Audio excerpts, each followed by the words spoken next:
Hey, welcome everybody. Monday night at Pine Island Research. Here we are. It's 2023. We're a couple weeks in already. And it's been interesting. It's a interesting start to the year.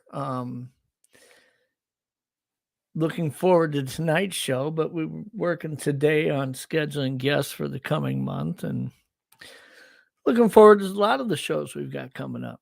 So, but yeah, I know you guys got a lot of choices of what's going on tonight, and you chose to join us here. I appreciate that. Big football game on, but it's not the Super Bowl, so what the heck, A lot of folks popping into the chat already. Looks like we got about 25 in there. We're going to have a guest on tonight that a lot of you know. And I've been on his show, on his channel. He's been on mine several times. But since I've been over here on Untold Radio Network and reaching out to all the people that we reach in podcast on all the different platforms, I haven't had Joe on the show, and he does have an interesting encounter that I would want him to share. And a lot of you folks that join us week after week in chat that know Joe, maybe you've heard his encounter before. But like I say, we have between 10 to 20 times the amount of people every week that listen to this show on podcasts that we don't see in chat, that don't see it here on YouTube. And I encourage all those people at some point to get on YouTube and find the Untold Radio Network and subscribe, give us a like, and maybe you can go back and watch some of the shows there. There's a lot of the guests that we get on that are artists or different times that we share video or photographs. And I know that's a disadvantage to those who listen on podcasts that you don't get to see those visually, but the show is on YouTube every Monday night live, and then it uploads to the podcast platforms. Most of them will catch it late overnight or throughout the rest of the week. And if you ever hear us talking about a guest or one of our shows where we're talking about something that we're looking at on screen, I try to be mindful and explain what we're seeing so that you have an idea. But like I say, if you're listening on podcasts, you can always go and watch the show again here on YouTube at Untold Radio Network. We'd love to have you into the fold here. And, we don't have much going on to look at visually as far as my face or my guest Joe's. Neither of us claim to be, former supermodels or nothing, but I got a face for radio, man. Exactly. Joe, how you doing? I'm doing good. I did notice that you, for the thumbnail, used my unbearded self there. You found it. I don't know if he's trying to make me look younger or what, but we need to take. You need to get some new headshots taken for promos, because almost every picture that you have has that window behind you. Oh, and the light isn't really good on the face to blow it up and use it, I remove the background and, kind of make it pop off the thumbnail. I thought the problem was the face, but no, that picture that I used, the lighting was pretty good. So it's actually not a bad picture of me. I agree. Yeah. What am I better? I think it was Grasshopper in chat was saying that our thumbnail tonight, I think he said our two pictures look like mugshots, but come on. Yeah, I'll take it. Those are the old days. We've come a long ways since our mugshots, right, Joe? That's right. Yeah. But Joe Snyder from Western New York Bigfoot Investigation Group is our guest tonight. And first of all, I encourage all of you to check him out on YouTube. You can go find that channel, Western New York Bigfoot Investigation Group. And he is doing, 2 shows a week, Joe? Yeah, I'm normally, yeah. I mean, a few randoms here and there, but you kind of do an interesting variety of stuff on your random live show that you do with your co-host Jen. Yeah, Joe asks, wait a minute, what? Yeah. That Wait a pretty minute, much what? covers everything other than Bigfoot that makes me go, wait a minute, what? Yeah. So, yeah. There's a lot of different areas of not just the paranormal, but I mean, really in world culture today that you kind of do a double take on and say, wait a minute. Yeah.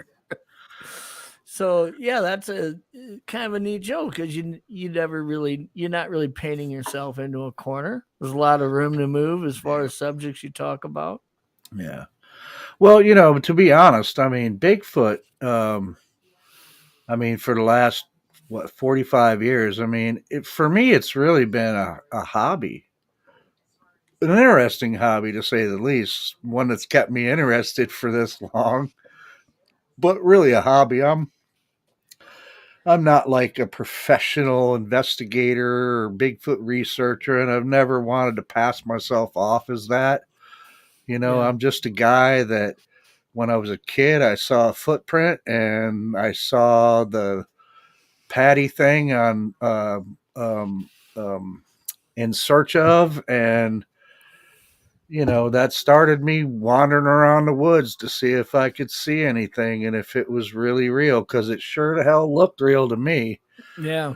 Is that the first time you saw the Patty footage was on In Search Of? Or? Yeah, it was like probably 10 years after it was originally recorded. I think I saw it in like 78 or whenever it was that it came out. Yeah, because I was about 14 years old, and that's when I saw that footprint by a creek, and yeah. And at first, I mean, I didn't know nothing. I didn't really know anything about Bigfoot. It wasn't on my mind being out in the woods because I hunted and camped and all the time, and I just thought it was a big person. Right, that's the first thing on my mind was, damn, that's a big dude that left that footprint. And it wasn't until I started thinking maybe it was a Sasquatch until after I saw that In Search Of. I think my first memory of seeing the PG footage was I want to say it was. Oh, hey, there's Kevin Guthrie, my own personal troll. Oh, I'm glad you unsubscribed to me, Kevin. So What's Kevin doesn't like your show, huh? No, Kevin's my own personal troll. I must be doing something right to trigger him all the time. Yeah, well, Kevin's gonna take a little break tonight. Anyways, my first memories of the PG film, and I want to say I was in like 4th grade because there were 2 years we had moved from kind of out in the country into town, and we lived like 2 blocks away from this kind of standalone movie theater. It was called the K Cinema.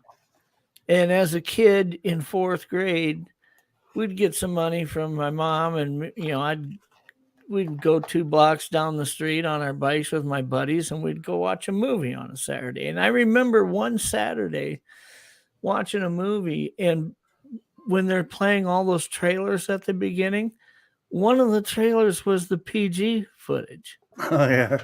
Yeah. And I remember sitting there thinking, man, this is going to be a cool movie, And then it says at the end, the PG film and whatever. I don't even remember what it was for. But man, that tripped me up the first time. I mean, I was like, that's real, Yeah. And it was probably into my teenage years like you were before I really started paying any attention to it. But I remember I was really young like that the first time I saw it, but yeah, no, that's interesting. That'd be an interesting question to ask a room full of people who are kind of in this community, find Bigfoot as an interest. Do you remember the first time you saw the PG film? Where was it? And, what were your thoughts? Yeah. Everybody's got an opinion now, but that first time was like, wow, it was mind blowing the first time. Yeah. But so Western New York Bigfoot Investigation Group. So underneath of that moniker, how long has that been something, and how did it come about? It hasn't been something for very short while actually. Originally, of course, it was Western New York Bigfoot Research Organization. But I don't know, for certain reasons, I was like, that's not accurate because I'm not really, like I said earlier, I'm not really a researcher. I mean, it's just a name, and I had to come up with a Research name. is like 100-foot wide. Yeah, I mean, and I had to come up with a really. name for it being online, and I mean, for all these years, I've been having this as a hobby. I mean, I never really had a name because I was just me, right, out there in the woods looking for Bigfoot. And it wasn't 7 years now, I guess, is how long I've been really looking into the online Bigfoot stuff. It was just in the past 7 years. And so, I did that for a while, but then I was like, well, I'm not really research. What am I doing? Am I investigating? Okay. So I said WNYBIG, and I changed the name to Western New York Bigfoot Investigation Group, So that's really all that is what's in the name. And that's, because I guess investigating really does come closer for me. I've been investigating, as a hobby for all these years. So that's closer. So. Yeah, I think that, I mean, whether you look at the term research or investigating, I mean, either one can be done boots on the ground out in the field, so to speak, or from a computer, to be honest with you. I mean, there's different degrees of research that are done. I would say that right now, the research that I'm involved with is about 95%. I've been looking at different DNA studies in different areas of science outside of the Bigfoot community, and what those parameters look like, what they're capable of, how fast that technology is moving. Yeah. And it's just sitting here on the computer. I mean, from a research standpoint, it is research, but I mean, it isn't what people would imagine it to be, Well, a lot of research is done on a computer by a lot of people, I mean, so, I mean, that's where, the people, I used to get upset with people that were like, well, we're boots on the ground. Like, okay, cool. That means you're going out in the field. That's great, man. But that doesn't make you any more of an authority or better than somebody who's researching it online. I mean, I would say that the people that are out there several times a week, quote, boots on the ground, depending on the techniques that they're using and the things that they're doing. If they aren't really getting outside of that box of failed, tendencies that hasn't produced anything, I don't know that the amount of time you spend in the outdoors as much is giving you any advantage. I mean, really, it's got to come down to an idea or a way of thinking that is there something we could do better or different? Because since this PG film, we haven't gotten very far. So I mean, otherwise you're doing what basically, I mean, you end up doing what I do, which is I'm a guy who goes out there into areas where supposedly there should be activity or people have reported activity, or I've had, I go out to the spot where I have my encounter all the time. And what am I doing out there? I'm stumbling around looking for possible signs of activity is basically it. Cause I don't, I'm never out there like I'm going to go see a Bigfoot, because I don't think that's going to happen. I think the chances are low again to see one, but I mean, I still go out there to see if there's signs of activity. Now, what is activity to me? Well, if I can find some pretty good footprints that are clear, yeah, I look for those. Other things, man, I mean, what? Tree twists and breaks? Well, a lot of that can be done by nature. I mean, not that I don't look for them, because that is the one thing that I say that, well, yeah, Bigfoot could be doing some of that stuff, man. Because, like, if you're 7, 8 foot tall as an adult and you're walking through the woods, you're gonna have an opportunity or a reason to snap and twist some shit to get it out of your face, at least. So yeah, I'm looking, but I'm not like all this tech stuff. I'm not like some people that I follow. I think they're doing great work, man. They know a hell of a lot more. They have a hell of a lot more skills at certain things than I do. I'm just a guy going out there looking to repeat something that happened, not quite in that fashion, I hope. And and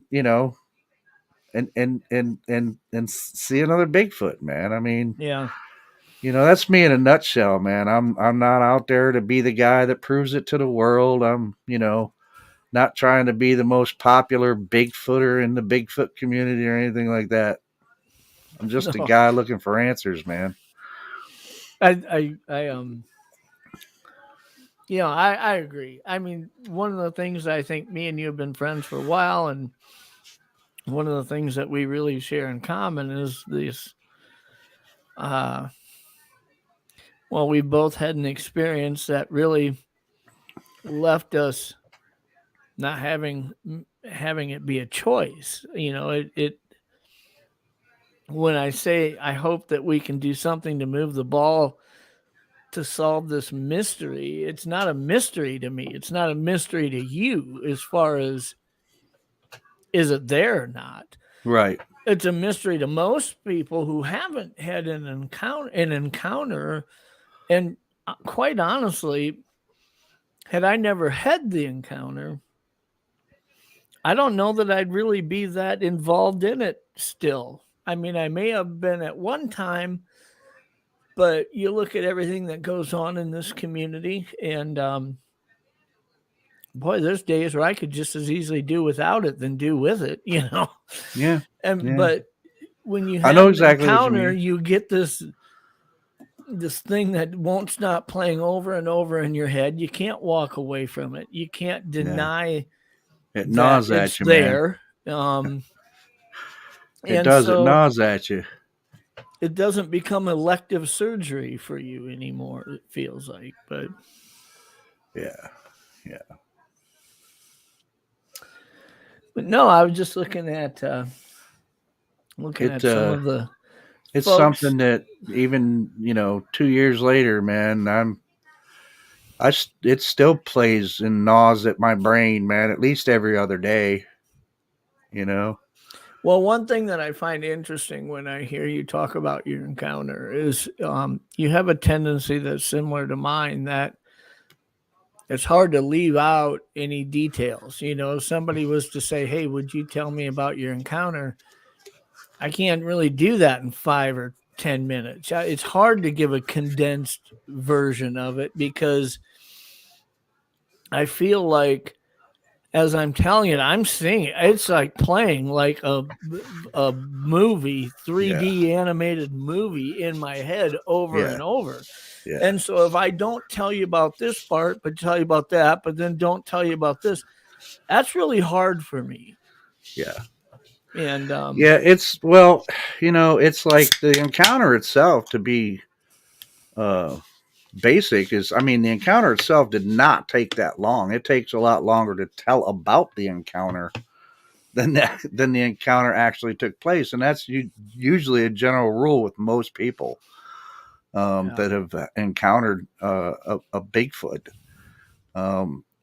It's usually the encounter seems like it lasts forever, but it doesn't really last that long, and neither did mine. But everything leading up to the encounter and etc. is what takes the time in telling the encounter. As they say, the backstory of why I was there, etc. What the day was like, all that kind of stuff. If I'm gonna if I'm going to take the time to share it with you, I feel like probably the best thing that I could do is to take you on the journey of what it was like that day. I mean, it wasn't, I can't say, well, let me tell you about the 18 minutes that I experienced this. You're going to say afterwards, you're going to say, well, what were you doing in Canada? Why were you guys on an island? Why were you, it's like, yeah, there's a lot of questions, just take man. you on the journey and tell you the whole thing, There's a lot of questions that people would have, absolutely. But so tell us a little, let's get into your encounter. So this is something that happened, what, about 3 years ago, was it? Or August of 2020. Yeah. So not a long time ago. Yeah. No, a little over 2 years ago. Yeah. That's why it's fresh in my head, man. And it happened there in Western New York, where you live and do most of your research, or the time you spend outdoors in the field. Yeah. So tell us about that day. Where were you, and why were you there? Well, first of all, let me give you a little bit on the reason why I was even drawn to the area at all. And it was simply because word of mouth. I'd heard, originally I started looking up Bigfoot sightings on BFRO in New York, where they were, etc. Seeing if there were any close in the area of Western New York, because I'd already known that there'd been, sightings up in the Adirondacks and etc. So I started looking on there, and I kind of found an area that I said, oh, okay, well, I know where that's at. And although where the sighting was that that was in the BFRO, it was on private property. So I'm like, well, I can't get there to that because I don't know who to reach out to really to find out about it. So what's the closest area? So I started going, well, this state forest is like right there. So maybe I'll check out that place. So that's how I got originally interested. I just happened to go pick a state forest near that area. And as I got around there, I found a nice camping spot. And then I actually started talking to people because they'd see the Jeep. It says Bigfoot search vehicle on it. And somebody happened to mention to me at one time, hey, somebody so-and-so said that they saw Bigfoot by the pond one night. Now, for me, that was enough for me, right? Okay, somebody said they saw a Bigfoot by the pond. What the hell? Why not? Check out this area. Maybe it's true, maybe it's not true. So I started camping there. And, nothing untold was going on camping there until one time I was camping there by myself, and I was just sitting there playing harmonica. Had a fire going and everything else. And I'm just sitting there by myself. And I don't play harmonica well, trust me. So I'm blowing on this harmonica. And I hear sounds that sound like somebody's walking up to my camp. And so I'm listening, and I'm fully expecting like some camper from down the way, down by the pond, or a hiker, somebody to come walking into my camp. And they stop. And so I stop playing, and I look up, and I'm looking around the tree line about where I think I heard the sounds of the footsteps coming from. And I don't see anything at first. And then I look up a little further, and I don't know, up pretty high, about 7 foot off the ground, I see what appears to be eye shine, but I don't know. I'm like, is that eye shine or not? Because it's kind of flickering in the light, but there's a definite glow. So I'm like, no. Eventually, I'm like, no, that's eye shine of something.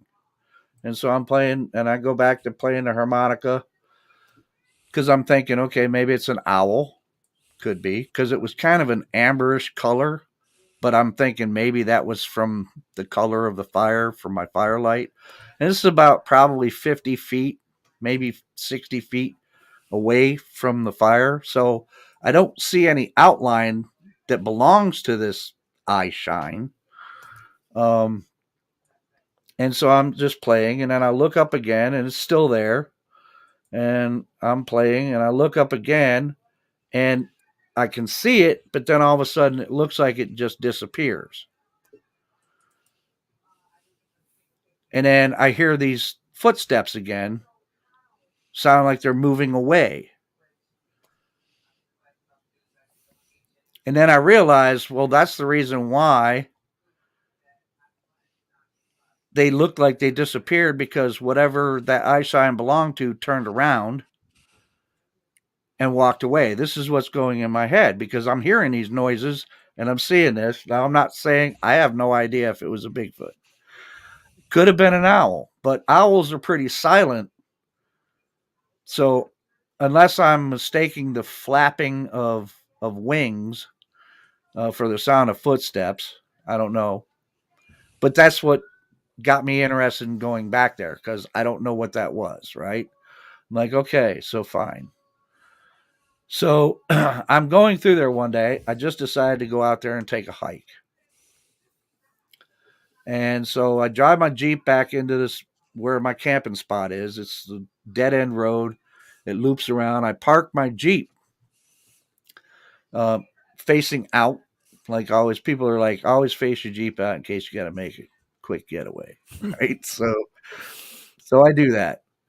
And I get out of the Jeep and I walk into the tree line, and I'm walking down this old path. It's now nothing more than really a game trail now. But it used to be something probably a few decades ago. And I'm walking down this path into the woods, and I get to this tree, this pine tree, and it's got a bunch of weird freaking pine boughs in it. And it's not a pine tree, and it forks about 7 foot up. And this has nothing to do with Bigfoot. It's just a weird thing I noticed. And I wondered, how in the hell did those pine branches get stacked in there like that? And there's not really any pine trees close to this tree, this hardwood tree. Just something. So I go off trail, and I found what I thought could be a nice print, but the ground was really, really wet, sopping wet.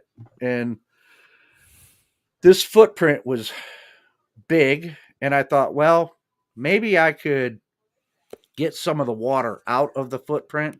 And it was down pretty deep, right? But I'm thinking, what the hell? Why not? So maybe I can get some detail, So I tried. The footprint, or the casting, I should say, turned out like shit. Nothing in it, no detail. So I'm like, well, fuck, I don't know if that could have been just a big boot print that somebody had made, or what kind it is. Because there was definitely other tracks there, but none of them you would be able to cast. And I couldn't see any toe impressions in any of them. So I casted that. Well, while I was out there doing that, I left my hiking stick leaning against a tree. And I left, and I drove home and didn't realize I'd left that thing out there. So I think it was like the next week, the week after, I went back out there and to go get the hiking stick. And that's all I was thinking about. I got to go get this hiking stick. So I do my number, pull around, park my Jeep. I get out. I start walking back down that trail again towards that weird tree with all the pine branches in it. Because I know when I get to that tree, I have to make a right turn to go back towards where I'd left my hiking stick. And so I'm walking down, and I'm probably making, probably a lot of noise, crunching through and everything. Not thinking about anything except for that tree. And then I see the tree coming up, And I get up to the tree, and right at that point, I'm like focused in front of me.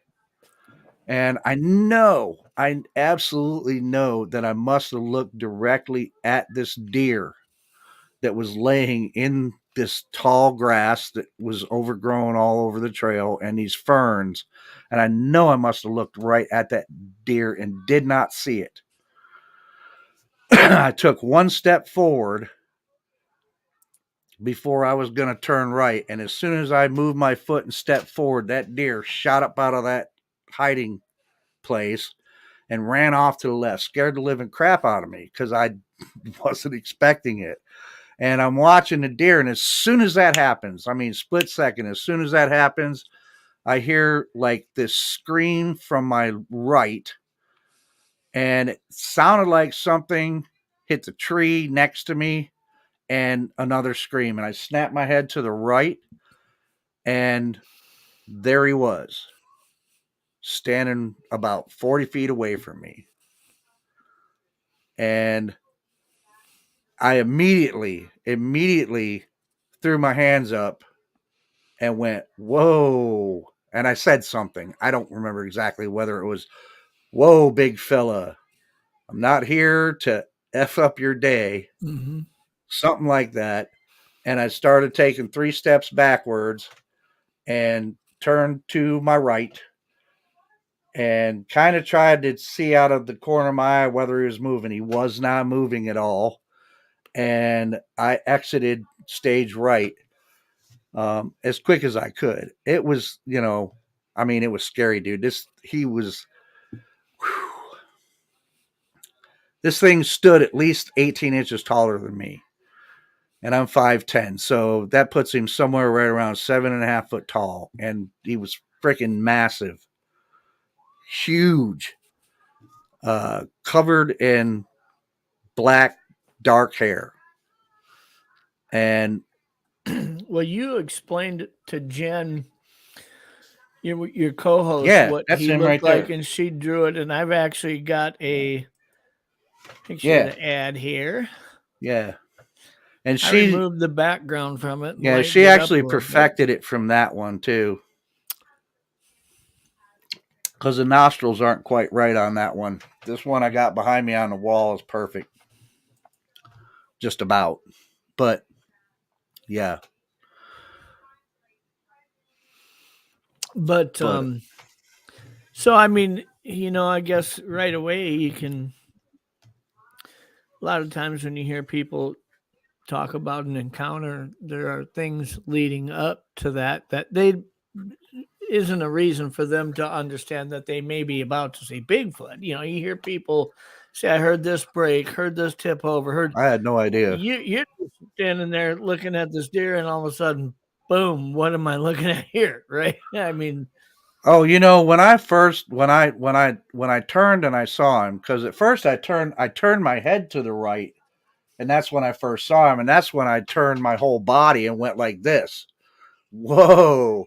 Because it couldn't have been anything else, man. I mean, I had no other box. So to say, did you know what you were looking at right away? Yeah, I did. I mean, it had to be that because I have no other box to put that thing in other than Bigfoot. I mean, it was not human. It was huge. It was hairy. And he had a look on his face like he was not pleased that this whole thing was happening. And deep set eyes, huge freaking brow ridge on him. And just, I mean, and he just stood there and didn't move. Just looking at me. And, I'm like, he's not moving. I'm out of here, and I mean, it was just like the moment was, I was fucking sorry. I was terrified, man. I was terrified. I've never seen anything like that. And I don't care, man. Looking for Bigfoot since I was 14, dude, I was not prepared for this kind of thing to happen at all. Yeah. At all. I mean, you can go, well, it answered the question for you. Yeah, but I could have had it answered in a lot better way than that, man. Yeah. I mean,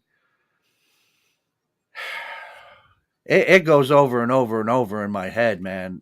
So when the one thing that I'd be interested to see how you feel about this, but one thing that people ask me a lot about my encounter was they'll say, what do you think it was that you were looking at? And I'm 95% sure that I'm looking at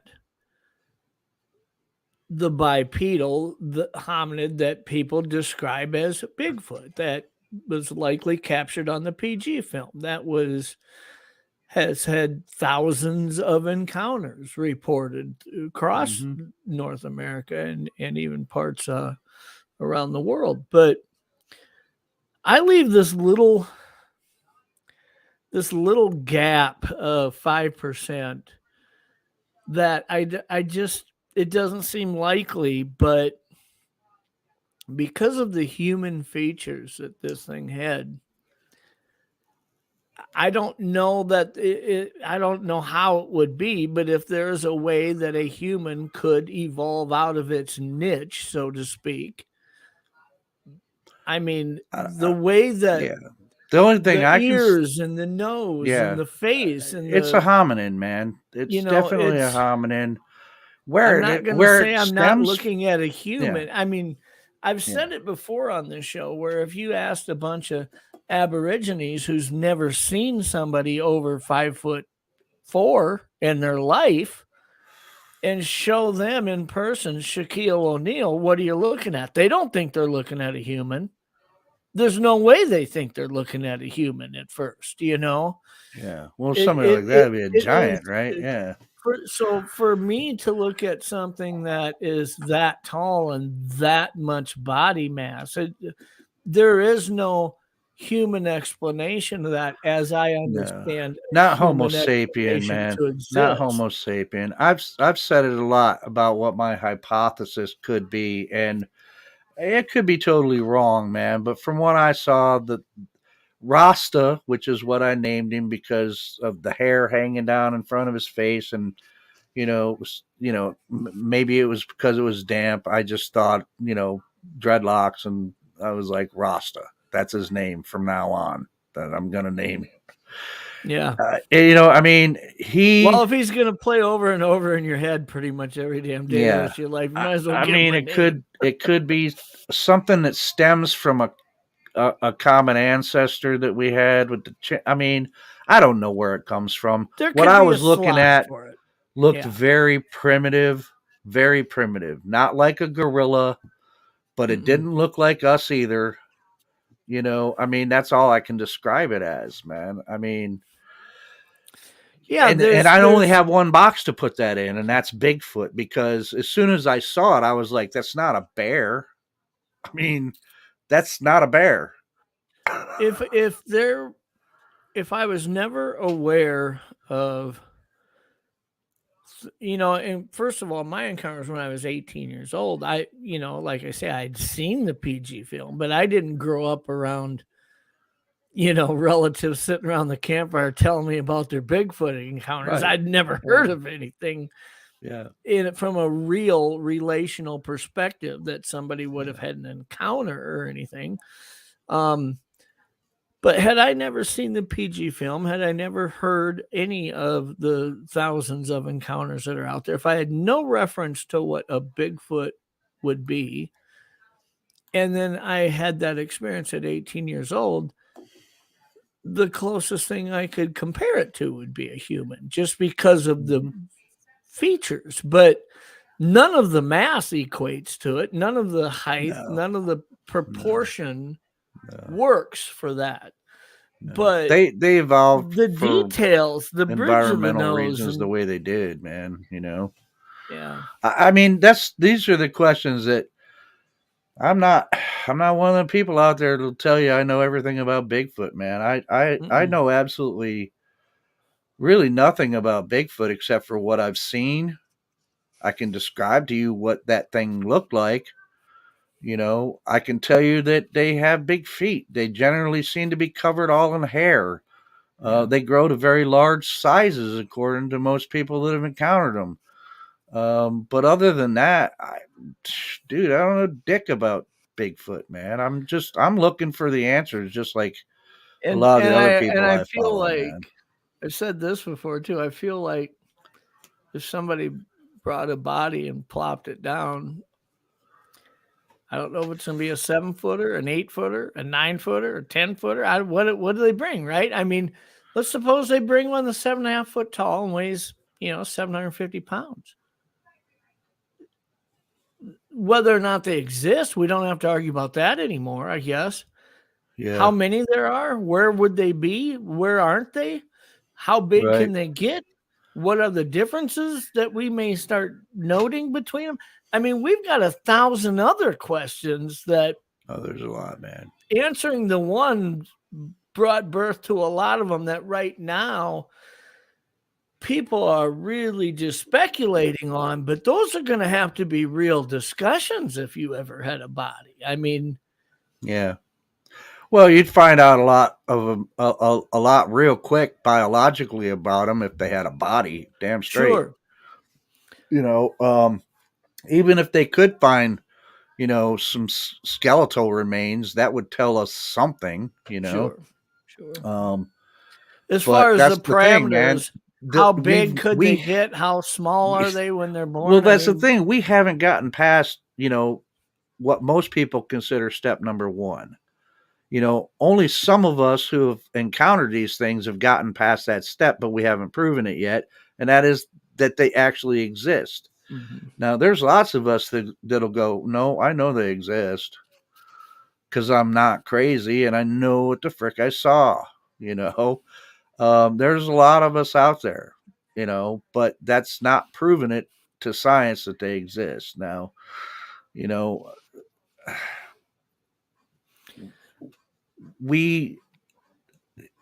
for those who, and again, here we go. You're getting into whether you really care about certain parts or not. And the fact about proving it to the whole world, you know what? If I ended up being the guy that did it, fine. But I'm not trying to be that guy. But somebody, and do I think that everybody should know that they're real? Absolutely. I think everybody in the world should know that this thing is real. Absolutely. Well, and the one thing that it would help with is, you had this experience 3 years ago. I had this experience, 35 2 years ago.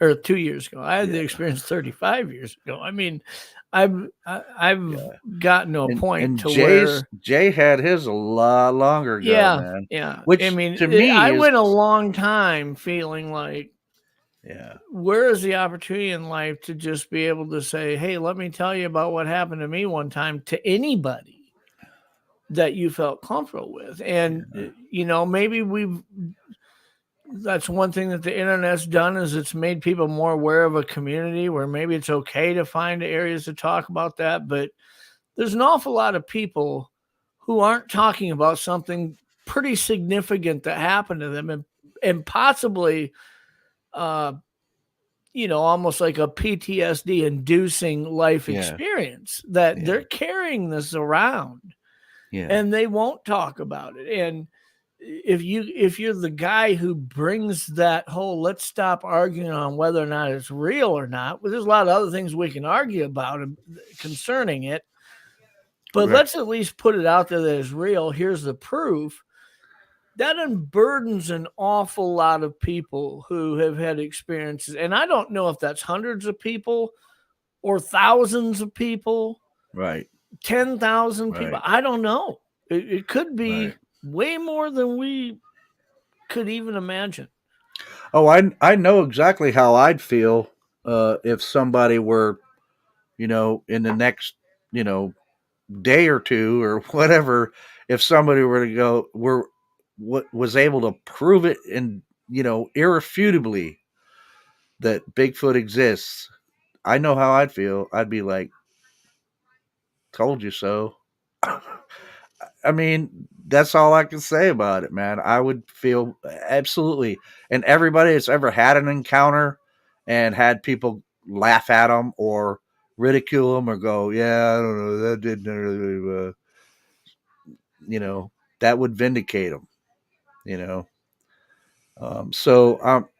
I think the absolute proven discovery of it, to everybody would be an absolutely positive thing. It should be a goal that some people should work for.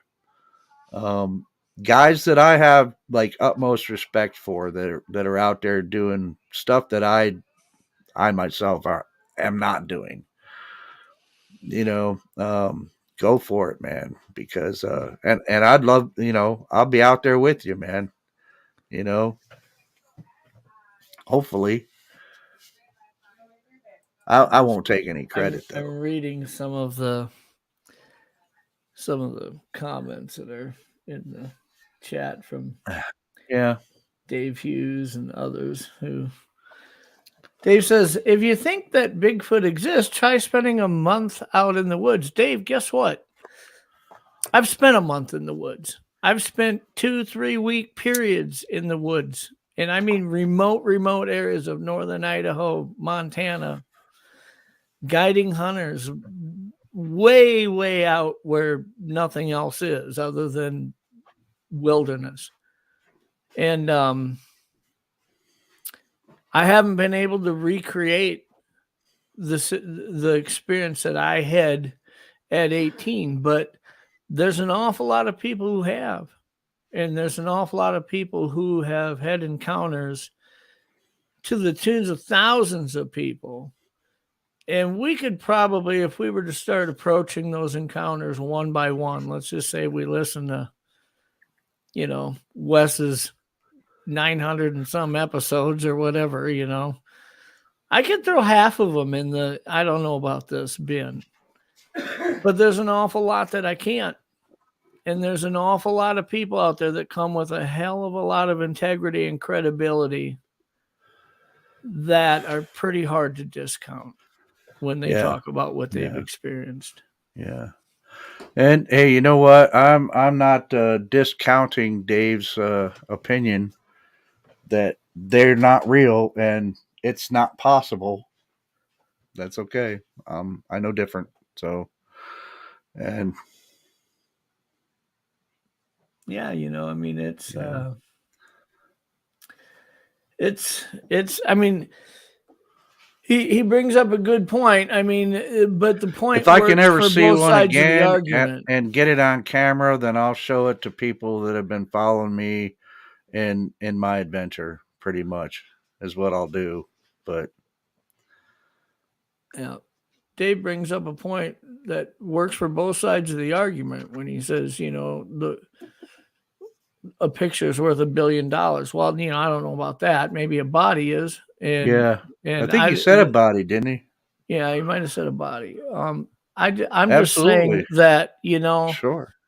That's why there's a lot of people that are trying to do it. But I can tell you one thing, most of the people out there that are trying to move the ball forward on this aren't doing it for dollar signs. They're motivated by a personal experience, or they're motivated by the need to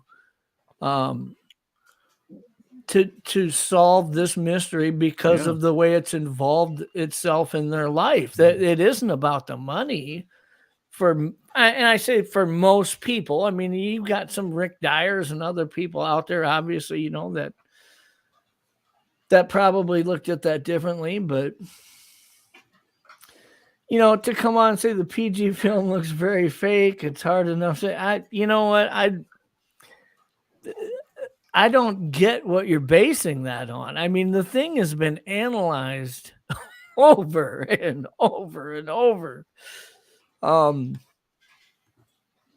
But I guess we'll agree to disagree on that.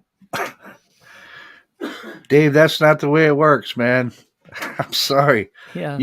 If anybody tells you that they can guide you to a Bigfoot and see one, then they're full of shit. It just isn't. That's my opinion. I get everybody's on a different journey. Everybody has a different threshold they've got to reach before they say I believe in anything. Absolutely. Seeing is believing. Whether it's God, whether it's money, whether it's whatever, everybody is on a different threshold of truth they need to see before it becomes truth to them. And this subject isn't any different. Nope. But when somebody is going to get out there and say, it can't be, it has to be fake, and here's why, and they start saying stuff like, guide me to one, this and that, I mean, that's not even an intelligent half of the conversation, to be honest with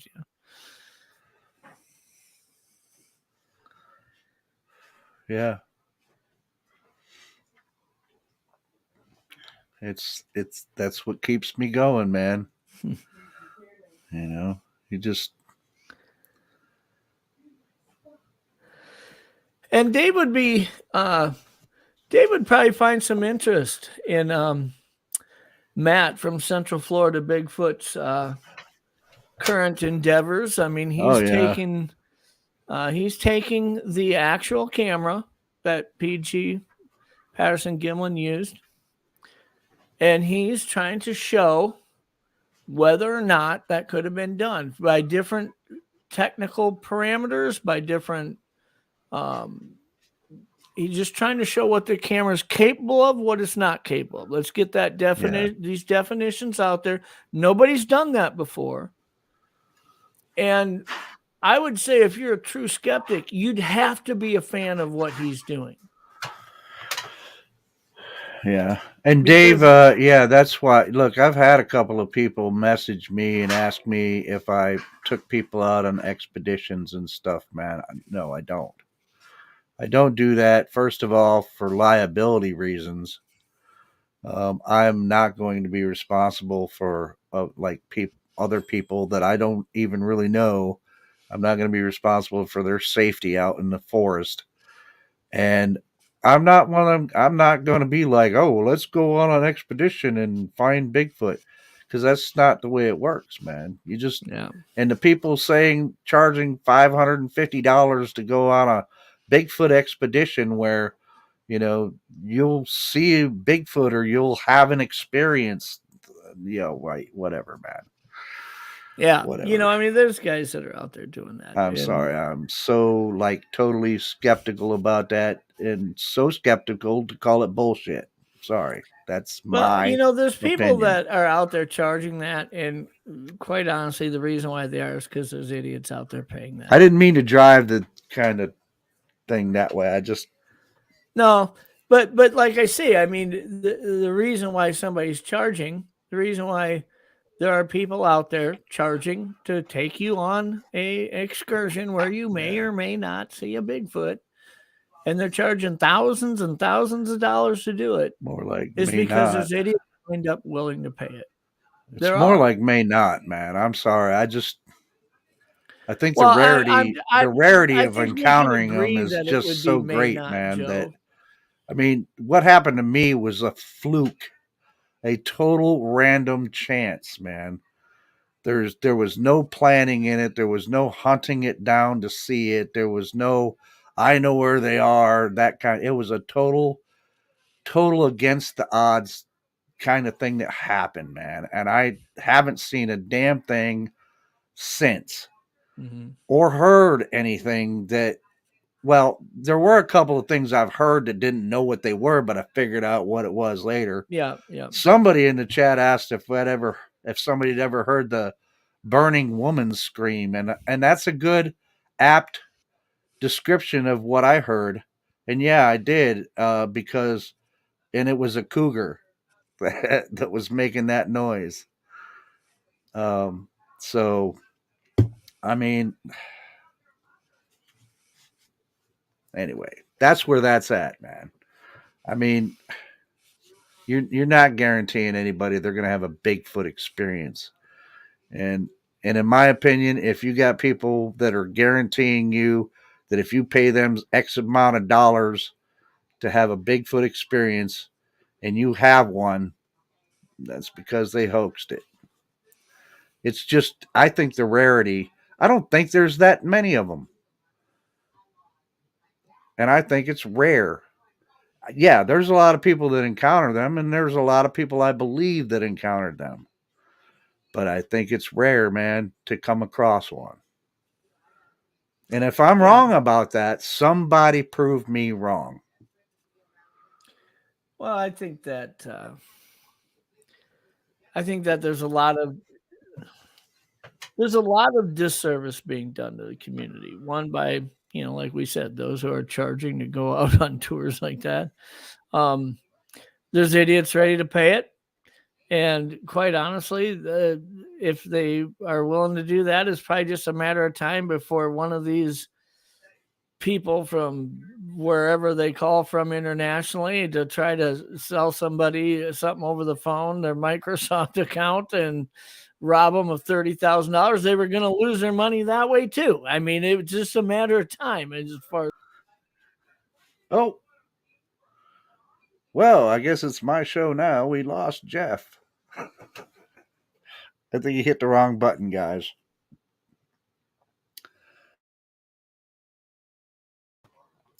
What's that, Renee? You said cougars don't scream like a Bigfoot, but it sounds like they're trying. Yeah, I hadn't heard a lot of cougars. The classic, I've heard the classic cougar scream. Now, I haven't heard one here in New York for the longest time because there were no cougars here in New York anymore. And the classic cougar scream I'd ever heard was the Disney cougar scream, man. That one that everybody knows. This thing that screamed out there, I didn't know it was a cougar. I was expecting a banshee to come running out of the forest at me. Yes, my mind immediately went to banshee because I had no other thing to think. I know it didn't sound like any other animal I'd heard. I came home, I looked it up online, and I searched for all kinds of different screams that animals could make. And I happened upon a video of a cougar, and it was making the exact same scream, man. And I even checked with my wife and said, "Isn't that what we heard?" And she said, "That's what we heard." We didn't see the cougar, but it was close enough. We heard that thing, man. So I think there's an animal though that in Alaska and parts of Canada that is even more confusing than a cougar, and that's a lynx. But just the way that a lynx carries that moaning howl for such a long time compared to a cougar, it is. Well, it'll make you come unhinged if you hear it for the first time. We slept in the car for the rest of the night when we woke up to that, man. Yeah, we were like, you know what? Let's sleep in the car. Because at that point, I had no idea what it was. I knew it wasn't a bobcat, and I knew it wasn't a fisher, or anything like that. Man, I was like, nope, that's not anything I've heard before. Well, what's really amazing about a mountain lion or a lynx is you're talking about an animal. A lynx, you're talking 60, 70 pounds. A cougar, you're talking 150, pushing up to 200 pounds. And they sound, that guttural depth of their sound sounds like it's coming out of an 800-pound animal. It does not. It's not just the sound. It's the way that sound's being pushed and driven does not seem like it should come from an animal that weighs the same or less than you do. Yeah. But yeah.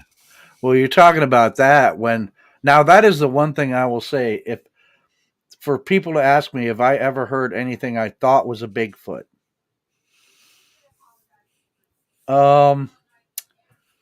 I don't know. I mean, I've heard things that I said, well, that doesn't sound like any animal I've heard before. But the one thing I can say, if I ever hear it again, and I'll say I know that's a Bigfoot, is if I hear the scream I heard come out of Rasta that day, I'll know it's a Bigfoot if I ever hear that again. If I ever hear that, and I haven't, and I haven't even heard anybody record something that sounded like it could have been that. Yeah. But that was so loud. He was standing so close to me, dude. That was so loud when he did that.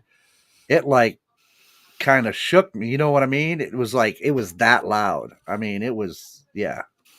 And that scared the living crap out of me. So there was a lot of fear there just from all that adrenaline, man. Yeah, no, I hear you. So let's talk a little bit about what you got coming up this summer. You're gonna get out and stretch your legs here and there. In broken pieces, you're gonna go after a pretty lengthy bit of trail. Yep. I'm gonna do the Finger Lakes Trail this summer, hopefully starting in May. If it starts to warm up early here, and we lost Jeff again, but no, I'm still here. Oh, you're still there. Okay, yeah, there you are. Go ahead. Okay. Oh, you put me up front. Yeah, I'm gonna start in April if it warms up early. I don't know if it will, but at least hopefully by May I'm gonna start it then. I can't do the whole thing as a through hike because that takes a couple of months. So I am going to do it in sections. What's the total length of the trail? Well, it's over 1,000 miles total of trail system, but the main trail itself is 580 some odd miles. Yeah. Starts in Pennsylvania, at the New York Pennsylvania border in Allegheny, and it goes all the way across to the Catskills. So if you could take it in, 25, 30 mile increments over different weekends, maybe. Yeah, I was going to start a little bit slower than that, man. I think because I'll be hiking and is camping. Going to have some areas that you could traverse pretty quickly, and there's other areas that's going to take you some time. So it'd be hard to apply the same, the same navigable rate to the whole system. But well, I'm going to try to start out with covering about maybe 20 miles in 3 days, because that's my plan. Is each week of the month, I'm going to take a few days off, and during those days, I'll be hiking and camping along the trail, and taking my camera and probably an audio recorder with me, just basics. I'll have a few cameras actually. I'll take my video camera. I'll take probably my GoPro, and maybe my 35 millimeter camera, my Canon, and then an audio recorder, pretty much. And I'm just gonna see what happens, man. I'm gonna cover that much of New York, and that's by no means all of New York, of course, but I'm going to cover that and see what happens, man. See if I can find any tracks, see if I can hear anything, catch anything on audio recording that I can't identify as being any known animal that lives in New York. And seeing if I do come across something, maybe I can hopefully get it on really good, clear video. Sure. I mean, I think that you're being very realistic going into this. I mean, you would probably, if you were an odds maker in Vegas, you're going to look at it and say, look, I'll tell you, there's probably a 95% chance or better that you aren't going to see one. But that doesn't mean you might not see tracks, or you might see something that could be research worthy, or record something that nobody can go, well, that's this. Yeah. Yeah. I mean, and chances are, like I said, man, it's rare. I don't expect to go out there and film a Bigfoot. I honestly don't, but that won't be for the lack of trying, I mean, I will see, and then, if I don't see anything at all, well, then that leaves me at a new spot, man. I mean, like I said, that doesn't mean that they're, just because even if I don't come up with anything, doesn't mean that they aren't here. Maybe it just means that, my encounter was a one-off and he was from somewhere else traveling through the state of New York. I don't know. I have no idea, but I'm going to check out that much. And, it's going to be fun. It's an adventure, man. More than anything else, it's really an adventure for me that I wanted to complete before I got too old to do it. Sure. I think there's going to be a lot of chances for people to learn from it in different ways, meaning, I mean, we all see on these big Facebook groups, how somebody posts an obviously pareidolia picture, and you've got over 100 people commenting saying, "Man, that's amazing." I mean, people just will sign up for anything, right? How cool would it be during this hike to have a couple instances where you get some audio recordings, or you're videoing and have the audio recording on the video of something you don't recognize? Yeah. And people are going to be like, wow, that might have been Bigfoot.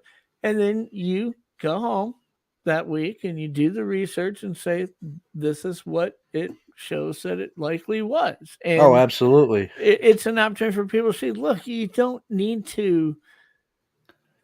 Most of the things you're going to see in nature are going to have a plausible natural explanation to them. I mean, that's just common sense. Yep.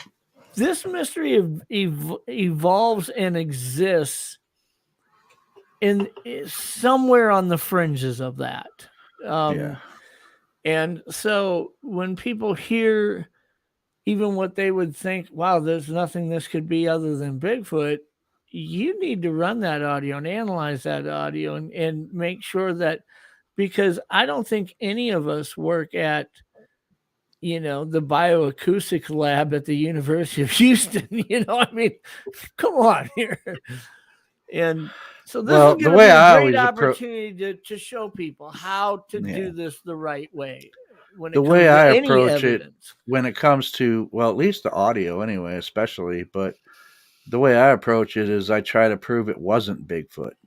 And then if I can't, then I put it on a shelf, because even though even though I've done that step, that does not say that I've also just proved it was Bigfoot. Sure.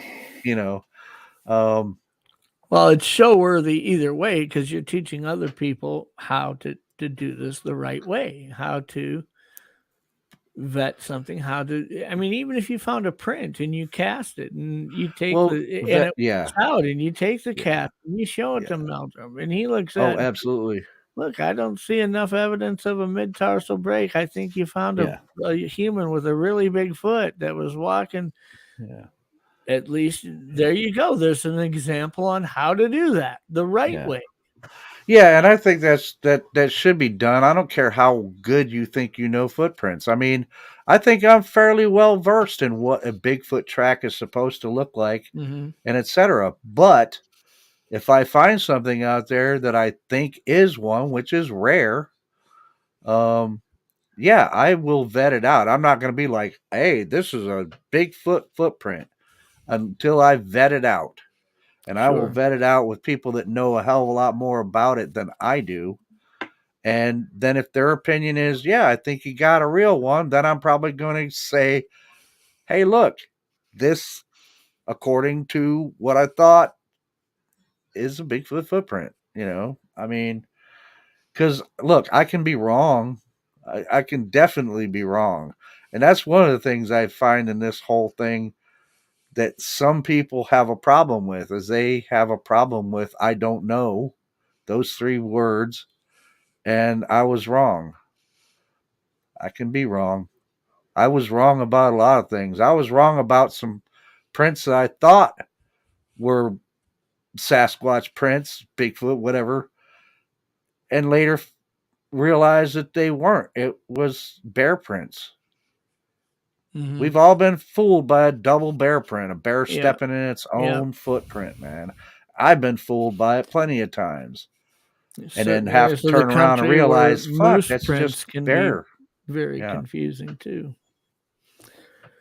Yeah, and especially when you start talking about the winter and snow depth and things like that. I've been seeing people sharing pictures of their tracks they're finding that I get access to these pictures, and they're in a foot of snow, and there's just so many things that you just don't capture it like mud or clay would, right? And it could, I'm telling you what, 2 rabbits moving through the snow can make it look like something huge, like an elephant. You got to use Leon's technique, man. You got to dig down to the bottom, where the definition is, to find out what it really is. I have a picture of tracks that were sent to me, and looks like a pretty long line, and they are straight. I mean, it isn't left, right. They are straight. They look pretty legit, but here's the deal. These pictures of these tracks look like they're anywhere from 3 to 5, 6 days after they were originally laid. They're laid in about 8 to 10 inches of snow.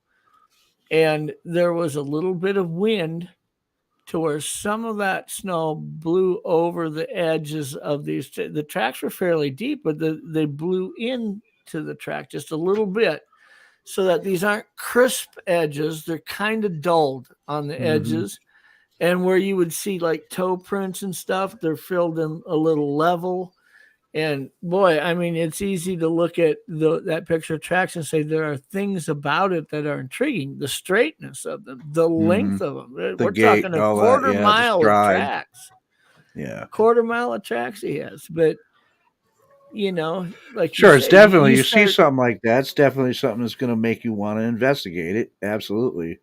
But you take Leon's technique and you start brushing some of that blown in snow off to find that harder settled layer under it, and is the toe definition there, and how to do that, blowing that light snow off the top of the compressed snow rather than trying to do it with your fingers, things like, there's just so many ways that somebody who really wouldn't take the time to get some advice on what's the best way to analyze this could really screw it up, but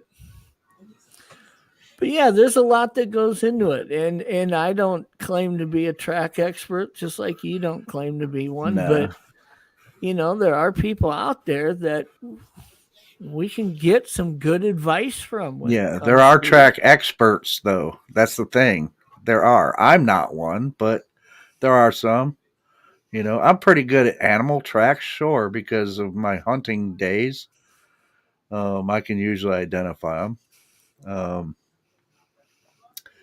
But there are people that are expert in tracks. They know way a hell of a lot more than I do. Yeah. And those are the people that I'm going to turn to go, well, what do you think about this?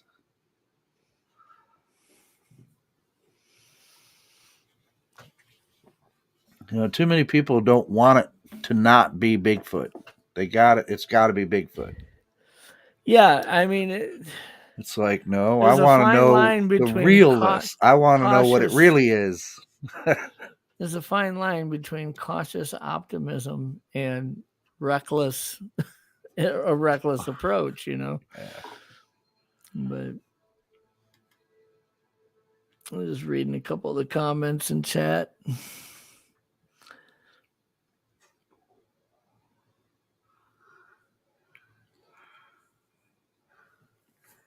Yeah, I don't. The usual suspects saying the usual things. Anyways, the Finger Lakes Trail thing. It's the way I have to do it. It's gonna take probably a couple of years. Well, for me to complete the whole thing. There's really until you get an idea of how much ground you can comfortably cover in a 48-hour period, and what to expect, and how is weather playing a hindrance on it versus a nice day versus a cold day versus a rainy day. Yeah. There's just a lot of things that you're going to start learning as you go. And when I say learn as you go, I'm not talking about the route. I'm talking about all the elements and how they correlate with what you're trying to do while you're there. Absolutely. And how much my fitness will allow me to do. Yeah. Yeah. Because look, man, I mean, I'm not ancient, but I'm 59 now. Hey, I seen pictures of you And 15 years ago. You were built a little differently than you are now. I'm not like that anymore, man. That's just being real. You guy doesn't know how great a shape he's in until he tests himself. And this will be a great test. Yeah. And I think there's odds on favorites that by some of the people in chat that follow us that I'm probably going to get eaten by a bear. But I'll be honest with you. I don't think you've bitten off more than you can chew with this. The true question is, how fast can you chew it? That's really the question. Exactly. It's not more than I can chew. So how fast can I chew it? And that comes down to, can you get it done in 4 months, 8 months, 2 years? You don't know until you start chewing, right? Right. But if I could get, a couple 100 miles in just this summer because we're not even talking about a full 12 months, right? We're talking about a short span, about 3 or 4 months in which I might be able to do this before it starts getting like way too cold and shit. Yeah. So, I mean, it'd probably carry on into the fall as long as there's nice enough weather.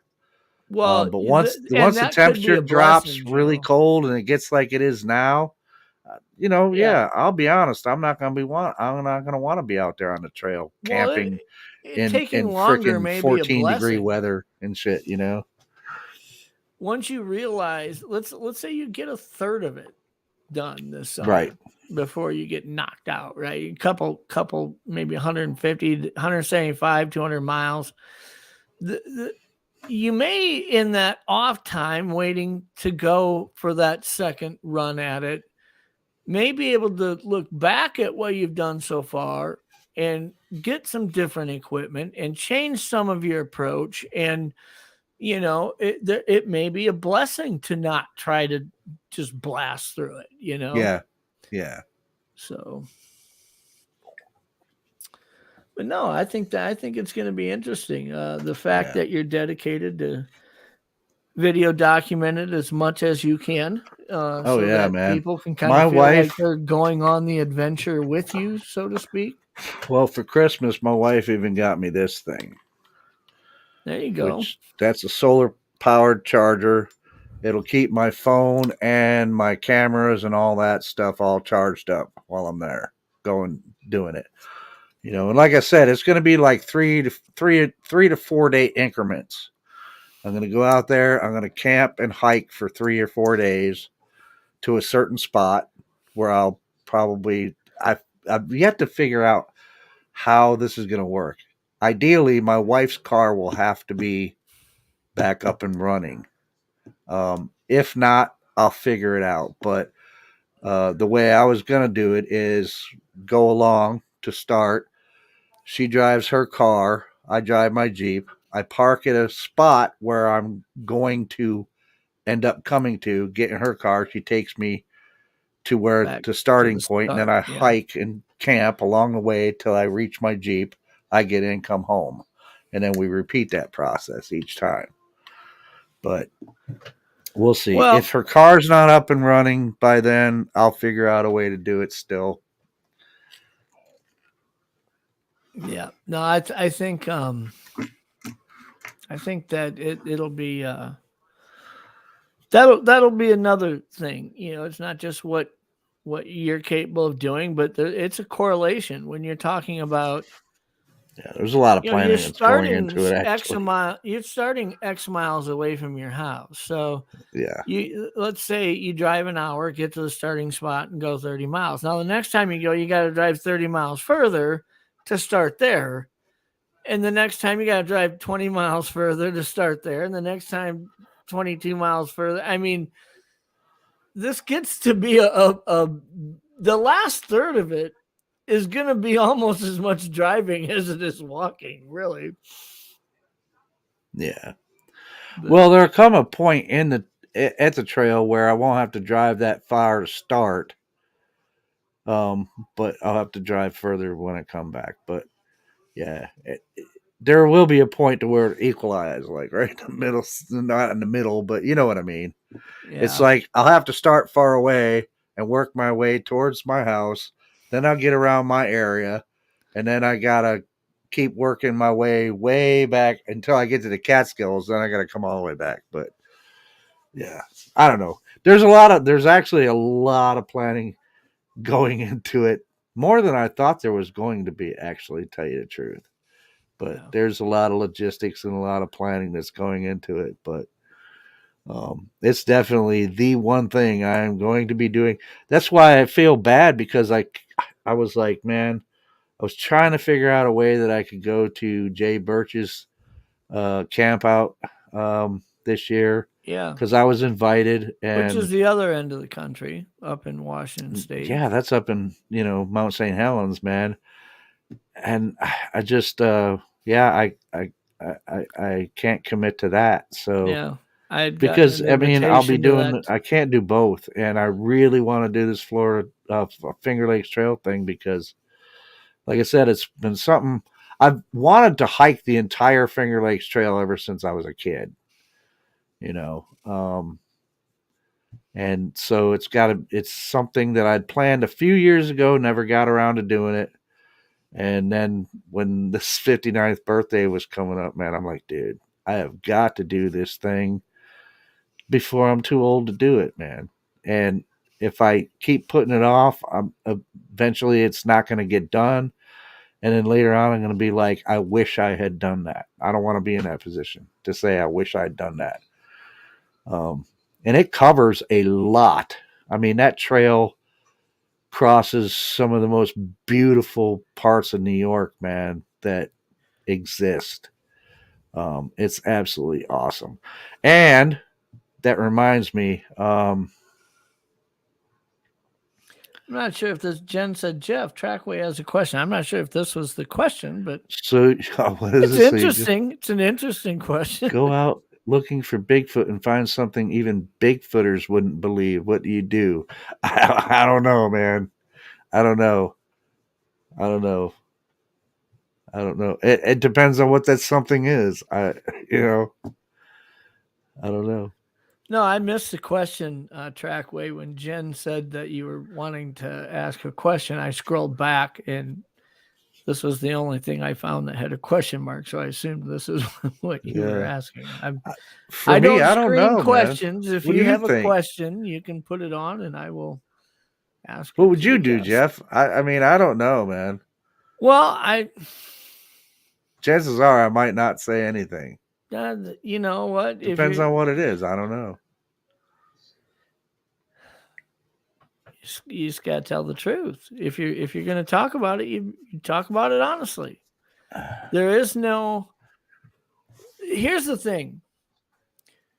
Everybody assumes that people in the Bigfoot community that share information, whether it's an encounter or something, an experience they've had, they try to analyze, are they embellishing it? Are they adding to it? Are they building it up bigger than it was? I look at a lot of this the opposite way. I start looking at some of this saying, are they holding something back? Are they building it down because they don't believe anybody's going to believe them if they told them the truth and what happened? You know what I mean? Yeah. It could go both ways. So I think the key is be honest about it. There are things that I have, when I talked about things that had happened a year and a half ago in the northern Minnesota area, the Pine Island Forest on the Clearwater River, when I was researching, I talk about things, events that were happening. I'll tell you what, I could have left them out and it'd be easier for some people to digest. I just shared everything that happened, and I don't have an explanation for everything that happened. Yeah. I really don't. People say, well, why would they do that? Why would somebody do that? I don't know. But I'm not going to leave it out. Right. And I'm not going to add elements that aren't true.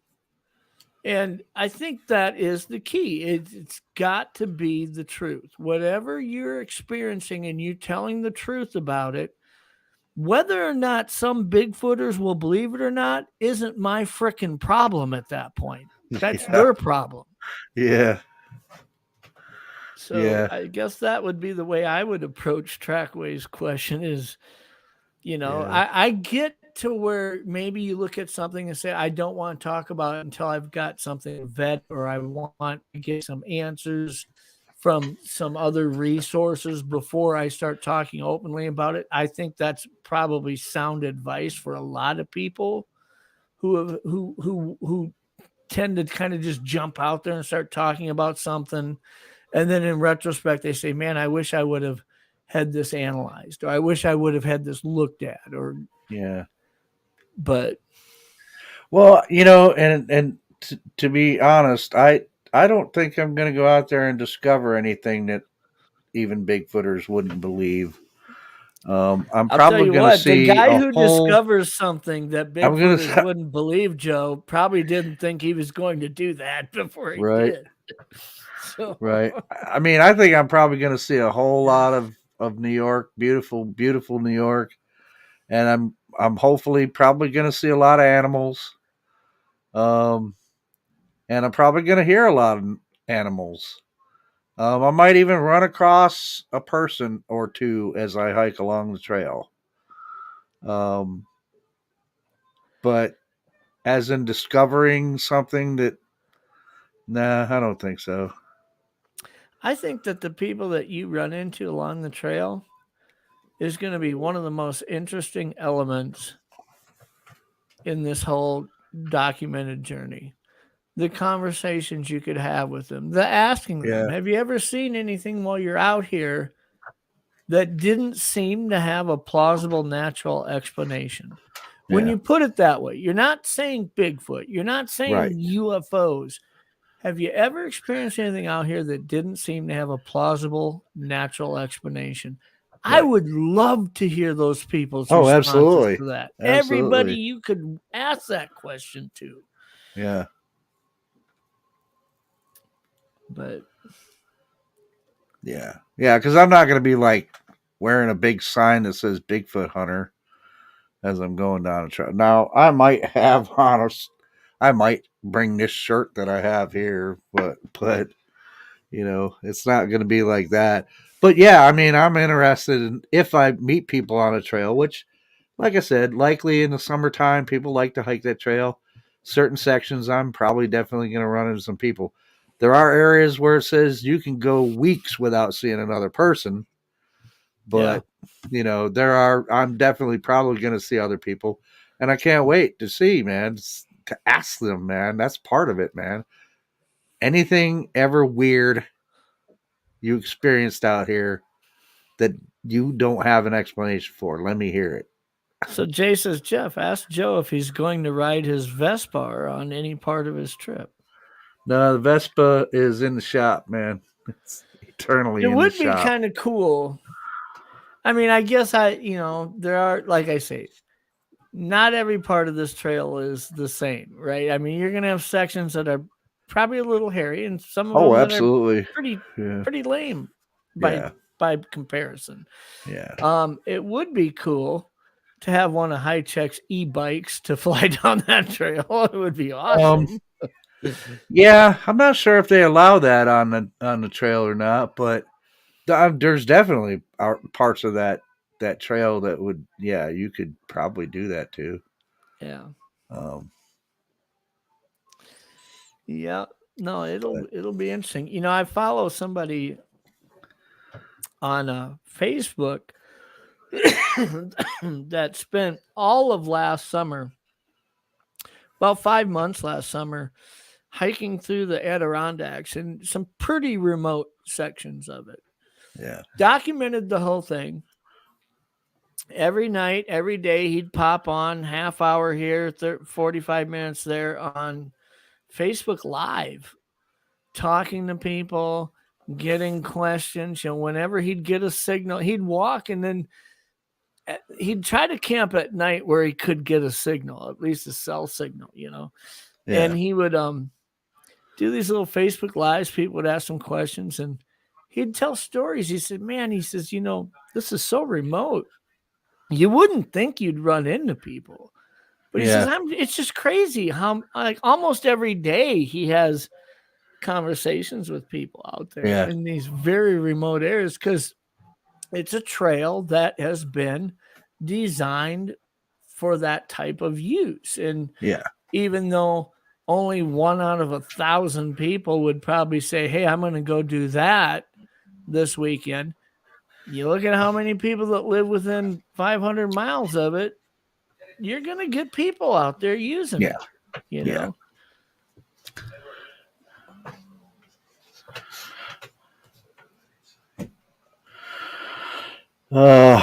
Woke as Heck says, Joe, isn't there a big portion of this trail that is road walking? No, not a big portion, not at all. No.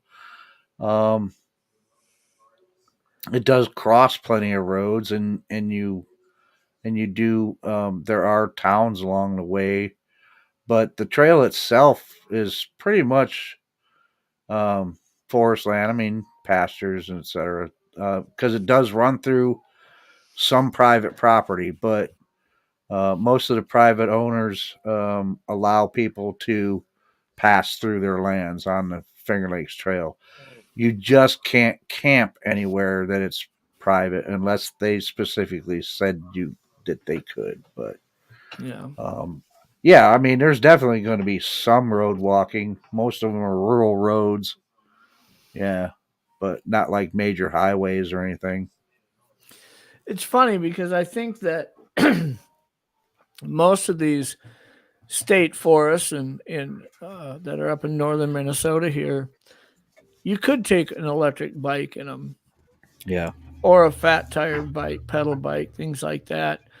But they don't have big cities, big metro areas within a few hundred miles of these forests. So allowing that still doesn't put that many of them out there. Allowing that in Western New York, electric bikes, things like that, it'd probably be like Sturgis out there.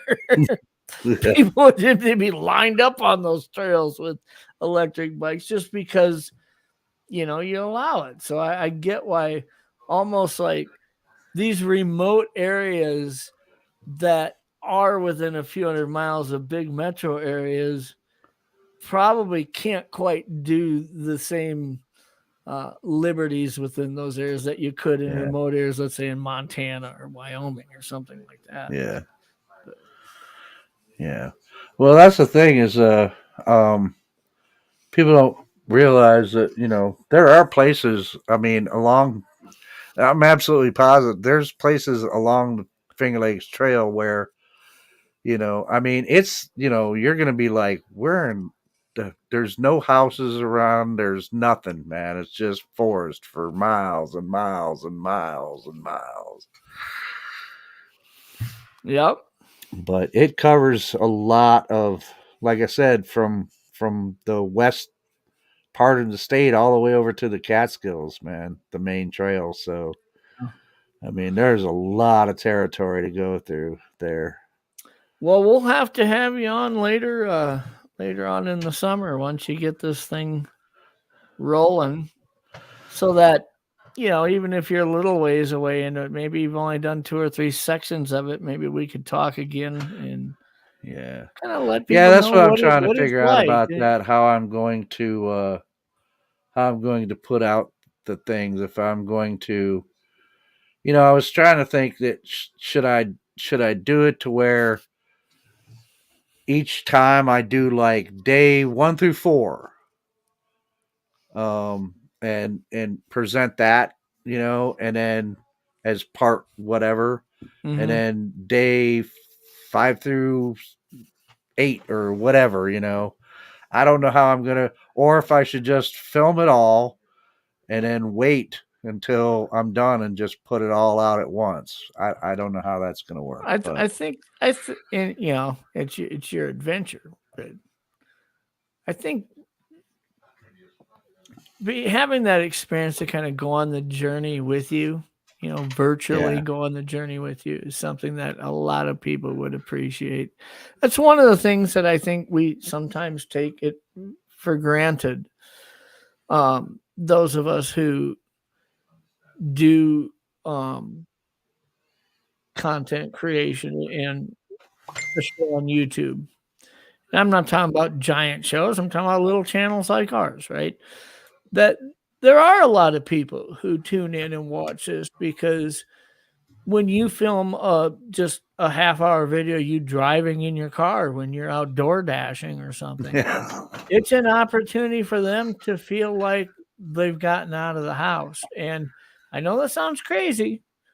We aren't some hospital, like some ward in the hospital where we're all confined, but there are a lot of people who, whether it's health-wise, whether it's even weather-wise, I mean, up here in northern Minnesota, there's a lot of people that light the fireplace every day, and that's about all the work they do because they don't go anywhere. Right. There's seasonal employees that do road construction, and so they're just shut down right now. There's a lot of people out there in the YouTube world that love to kind of live vicariously through these little journeys they can take the people that they follow. And that would be something I think a lot of people would find value in. How you do that, who knows? I mean, it would be cool to bring up the Finger Lakes Trail and highlight it on it as the little section that you covered in this video, right? Or whatever, Yeah. And that may be the way I do it, because I know that, the people that are following my channel, they're interested in my journey. They're interested in Bigfoot, but for some reason they're interested in my journey searching out Bigfoot. Yeah.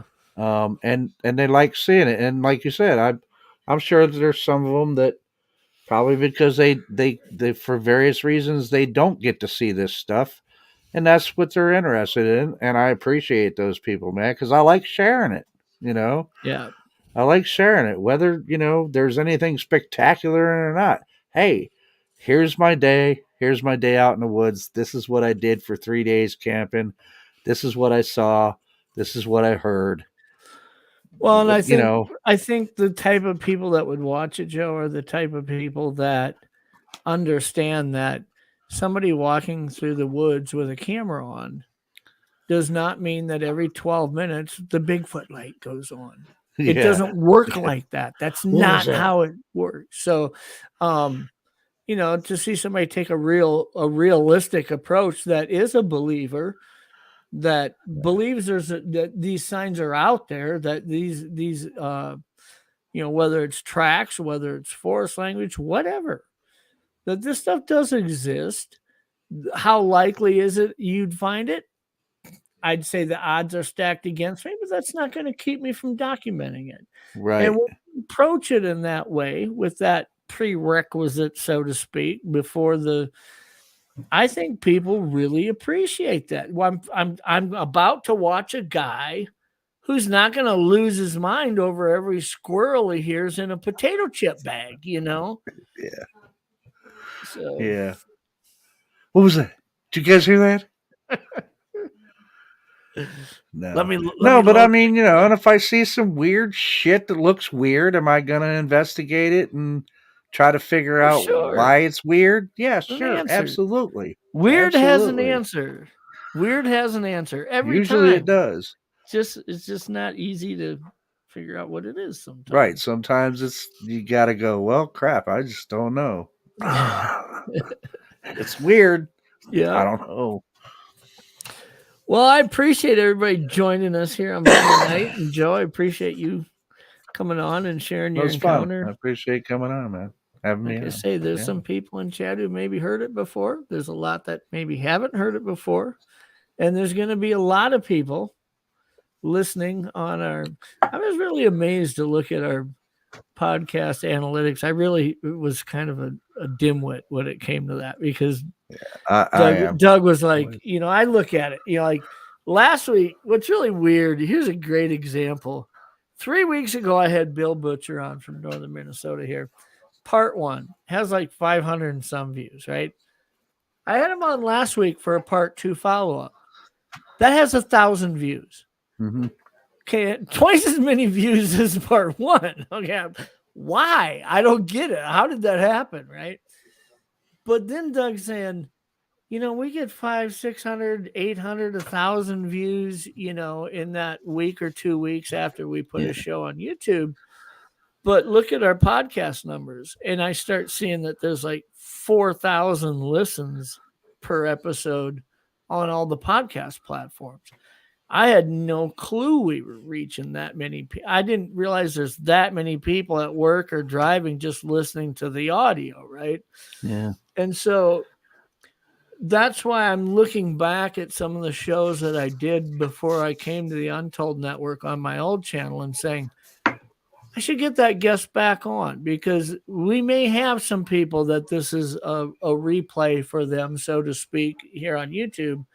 But there's thousands of people that are hearing that guy get interviewed now all over again. So yeah, I appreciate you coming on and man. Yeah, hey, sharing. and if there's people, I'm not everybody's cup of tea. I get that, but Well, the people that are following me follow me for their reasons, and if more people want to check it out, man, please go ahead, man. I'm happy to have everybody follow me, man.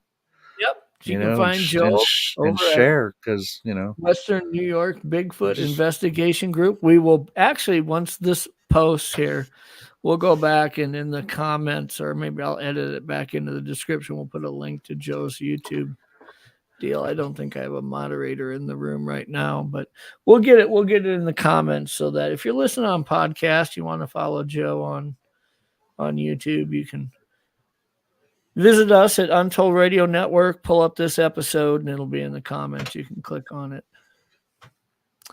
But I appreciate you coming, Joe, and sharing. It's always a pleasure. Indeed. And I will be talking to you again soon. If you want to chat a little bit, you can hang out backstage. I'm going to land this plane real quick. All right, man. All right. And all of you, I appreciate you joining us here. Another Monday night is in the books. Not blind to the fact you had other choices and you still chose us, and I appreciate that. Those of you listening on podcasts, like I say, you can find Untold Radio Network on YouTube. You can like and subscribe. There are several different shows throughout the week on the Untold Radio Network. This is the Pine Island Research Show every Monday night, 9 p.m. Eastern. But we have about 7 other shows throughout the week that cover all different areas of the paranormal. Some of them talk about Bigfoot. Some of them talk about ufology and different things like that.